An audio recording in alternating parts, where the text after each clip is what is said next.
Yes, people, I'm back again after another defeat. Manchester City 3, Man United 0.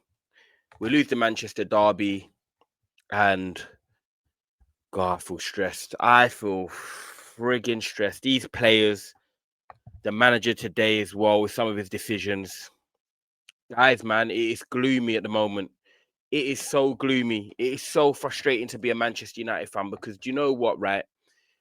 Erling Haaland done his thing today for Manchester City. Manchester City done their job. They got their victory. They got their 3 points. They got their clean sheet. They got their goals. But there's no way I look at this Manchester City team and I think that they are great. This Manchester City team are not great. So it just shows how bad we actually are. It shows how bad we are that we couldn't even score, create regular chances against this Manchester City team. And time again, the same thing happens. Manchester United start well for a period of the game. We don't score. We then concede, and there's no way back from there. We just go into a bit of a shell. Mentally, we don't have it. The players lacking quality. We've just signed 3 players in terms of, obviously, Benjamin Sesko, Brian Mbumo that started today, and there was no difference still. There was no difference still in the final third. Lack of final pass decision making, lack of cohesion, lack of belief. Bro, man, I'm tired, man. I'm so disappointed. I'm so disappointed. And do you know what? We've got Chelsea next week at Old Trafford. That's a must-win game. Jim Ratcliffe was there today.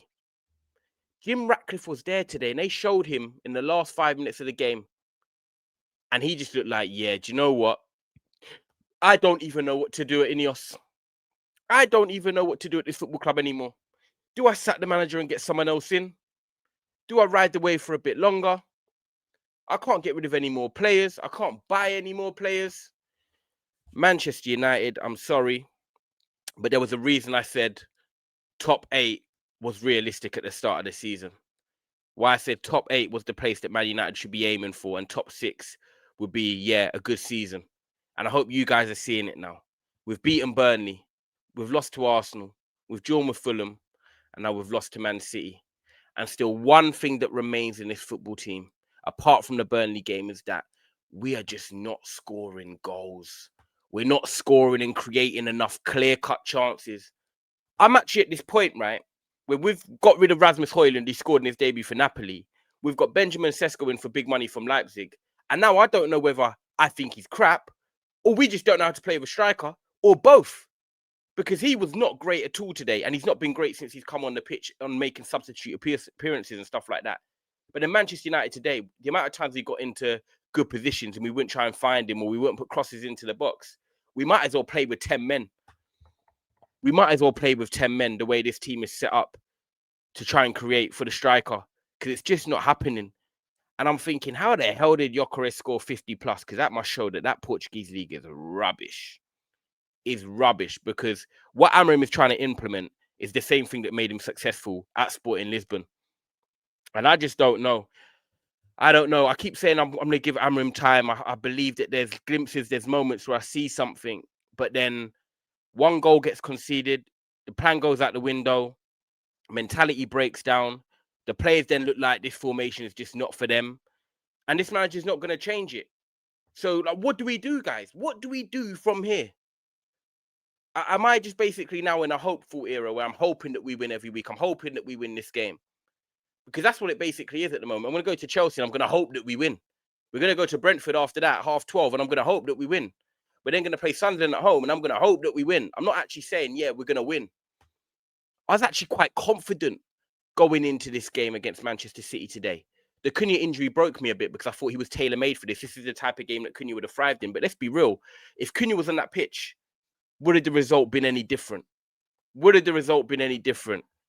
Look, Manchester City, Erling Haaland, they took their chances. Phil Foden got his goal. He comes back. He loved the derby. He always scores against us. He's done it again. And then Erling Haaland gets his third goal where he's running through basically one-on-one because we're trying to play. I don't know what Luke Shaw, whoever it was that gave the ball away. I don't know what they're doing. What are you doing? What? I don't even know how to explain it. What are you doing? Just giving the ball to Bernardo Silva. Here you are, play Haaland in, onside, running from his own yard, and yeah, Maguire's not catching him. Slots it in. Erling Haaland scores his first goal as well to make it 2-0. Luke Shaw can't do nothing, can't out-battle him. Game's done. And do you know what was so annoying about that? Do you know what was so annoying about both their goals? That Manchester United done what they did against Arsenal, what they did against Fulham, what they did actually against Burnley. Every game, we've started quite brightly. Every game for the first 10, 15 minutes, I'm like, oh, okay. I'm a bit excited. Okay, I think we could potentially get something. Okay, we're looking a bit threatening. But the final pass don't come off. We don't create enough clear-cut chances. We get excited about getting into the final third. But then teams are probably looking at us saying, yeah, let them get into the final third because they're not really going to do nothing with it. And again today, Ahmad poor on the ball. Bruno not great on the ball. And Mbumo not great on the ball. Sesko tried a little bit of a couple flicks and tricks in the first few minutes. Some of them come off, but he didn't really do anything. We're just crap in the final third. We don't score. We don't create enough clear-cut chances. And that Burnley game is Burnley. We should be beating them at home. But I knew what was going to happen. I knew what was going to happen. As soon as Manchester City get a chance, they're going to take it and it kills our momentum. We start brightly and we just let the other team score. Or not let the other team score. The other team score. And you just know it's the same reoccurring pattern week after week after week. And I'm just tired, man. I'm hot. I'm sweating right now.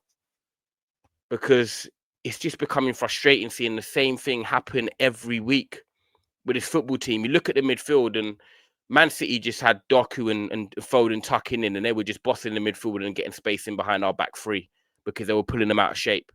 I even had to question the lineup. Luke Shaw, De Ligt, Yoro, cool, I'm fine with that. Dorgu when I left, I knew he was going to start. But Bruno Fernandes and Agate, really? Bruno has to be playing in the number 10 role. Kobe Mainu has to be starting. Casemiro has to be starting. Bruno and Agate.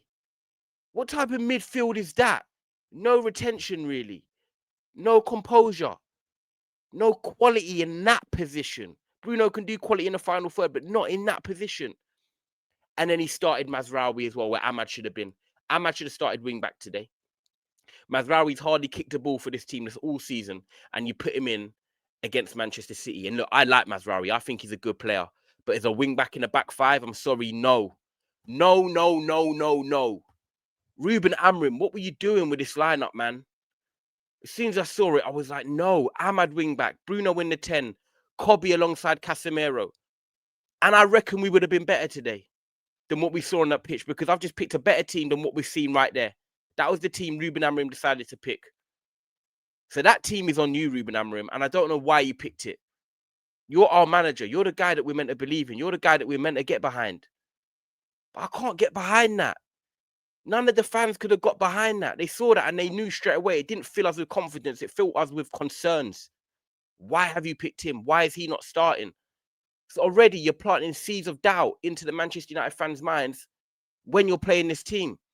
And you could tell there was no cohesion. They hadn't played together in these positions before. And Ahmad had not really played left 10 before. You know, Sesko up top, first start. You can see that they didn't have no cohesion in the final third. Bruno and Agate. Mazraoui just didn't have a good game at all today. Doku was absolutely just on him in the first half. Oh, my God, man. It's tiring. It's tiring. I don't know if it's actually savable. Because the manager is not managing, really. Despite me wanting him to manage. And the players, I just don't think they're cut out for this formation. I think this formation needs to be binned. And if this manager is going to carry on with this formation, then I'm sorry. I'm sorry, but the next international break, if we ain't picking up results, there might have to be a big conversation in that boardroom. Because, you know, while we can try and get into Europe and save the season while we can with other teams still finding their groove, I don't know about this formation, man. I don't know about this formation, and he's not going to change it. And that is a super, super, super, super long-term concern for me. It is a concern. Just go to a back four, play a 4-2-3-1, play a 4-3-3. We will look better. We will look more balanced. But he's not going to do it. And we're going to lose games like we did today. And now I don't know what's going to happen when we take on Chelsea next week. There's not even many positives I can take from today, you know. No one was actually that great. Euro wasn't even great. Luke Shaw wasn't great. De Ligt wasn't great. No one was great. Kobe was actually decent when he came on. Fair play to Kobe. You justified why you should have started, brother. You justified why you should have started. Calmness on the ball, little nutmegs here and there, a bit of flair, a bit of drive. How Kobbie Mainoo's not getting into this team, I don't know. I don't know. One player with bits of quality in midfield in the central middle of the park that we need. I can't believe that he's training week out, week in, and he can't get into this 11. There were so many problems at this football club, despite us having 4 points from the first 4 games, which is seriously not good enough anyway. Chelsea, Brentford, Sunderland. We need to be winning 2 of them and maybe even drawing to Chelsea. I want 7 points from the next 9. I want 7 points from the next 9. I want something from Chelsea next week. I don't want them coming to Old Trafford and beating us. Nah. I know they're the better team right now, but no, we need to bounce back. We've got a week's rest. They've got Bayern Munich in the midweek. They're lacking a bit of leadership, as we saw with them conceding a goal against Brentford in the last minute. I need something from Old Trafford next week. I need something from Brentford. I need something from Sunderland. This 3 games now, between now and the international break, will decide. I think will decide Ruben Amorim's fate. And look, it's not all the manager, by the way. I'm not saying it's all Ruben Amorim. It's Ruben Amorim, but he picked the lineup. He's playing this formation. He's trying to get these players having cohesion in the final third. He is the manager at the end of the day. You can't get rid of all the players. But I just don't know now if I see it turning around if we carry on playing this formation. And if I don't see it turning around, then is there any point keeping this manager? That's my question to you guys in the comments. Some of you guys will say, oh, Ty, you're catching up late, or Ty, we wanted him gone a long time ago, or Ty, no, we still want Amorim to stay. Cool. I'm happy to give Amorim these next few games, but I need to see wins. I need to see something. That Brentford Sunderland, they need to be 2 wins back to back. No excuses, a week's rest. We've got better players than their teams. We have to win them. I don't care if it's home and away. Brentford 12:30 kickoff, go there and win. Sunderland at home, go there and win. Chelsea next week, get me something from Old Trafford. Because today, what really upset me was the lack of the mental belief. I felt like Man United kept the ball at times, got into the final third, but Man City just said, let us have it. We didn't do nothing with it in the final third. There were so many little moments where we could have picked the right pass, could have created a chance, but the decision-making, the lack of quality, it was poor. It's just not good enough, man. It's just not good enough, people. Honestly, it's tiring. It's draining. There's not even, like, you know, when you come on and make a video, you feel like there's loads to say. Sometimes there isn't loads to say because, you know, when things feel like just like you're repeating yourself. Like the Arsenal game, should have got something, didn't. But Burnley, we won in the last minute. Cool, should have dispatched them earlier, 3-4-0, but didn't. Fulham started well, first 20 minutes, poor after that. Today started well for the first 20 minutes. Again, didn't do nothing after they scored the goal. And they weren't even great either. And that is just what annoys me so much. A good team like Arsenal or Liverpool or even Chelsea would have tested City today and potentially got something from that game today, but we couldn't. We couldn't. And I think that's an indictment of how also poor we are, that this is not a great Manchester City team and they were able to beat us comfortably 3-0. The scoreline is what the scoreline is. That is the difference. So I don't know, people. Like, for me, there's 3 games before this international break, and they are 3 massive games. Massive games. And I think Ruben Amorim knows it. Jim Ratcliffe knows it. The players know it. And I don't know if the players even believe in this formation anymore, guys. I've got to be real with you. Today, I feel like it would have hit them. It would have gave them that sort of kick in the teeth, because they would have felt a bit confident coming to a Man City team that had lost their last 2 games.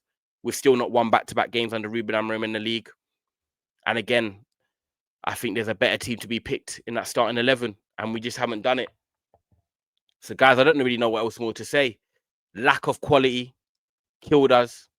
Lack of mentality and belief in that final third killed us. And Ruben Amorim with that starting 11, I think he threw us a bit in the sea with that starting 11. I think we could have had a better team out there today.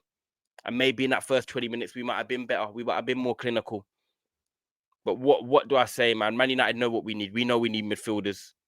We know we need natural fullbacks who are going to be really good in this formation, or just get me good fullbacks anyway. Long season ahead, guys. Long season ahead. I can moan and groan, but we all feel the same. Same old crap. Guys, make sure you like this video. Make sure you subscribe. What can we say, guys? We have got a big game next week against Chelsea, and I will be seeing you there for my match reaction. And I better be saying that we've won. And I'll see you soon.